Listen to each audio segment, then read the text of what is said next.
pe pungi. Să stea și cu ochii pe microbuze puse gratuit pentru pensionari, studenți și nu mai știu ce. Să stea și cu ochii tot așa pe redecorate grădinițe, pe pietruit de străzi, că totuși lucrurile astea se văd. De sus, de pe lună chiar. Cum poți să umbli prin oraș cu microbus gratuit? Dat de un candidat. După mine asta e chestie de parchet. Așa mi se pare mie, nu știu, s-ar putea, nu-s de meserie, dar doar acest guvern a dat celebră ordonanță. Cum să vină unul să spună că a redecorat, nu știu, 20 de grădinițe? Nu? Și altul că a pietruit 2 străzi.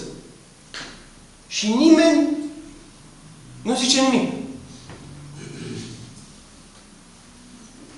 Culmea este că sunt de la cei care au dat ordonanța. Toți. Sau 2-3.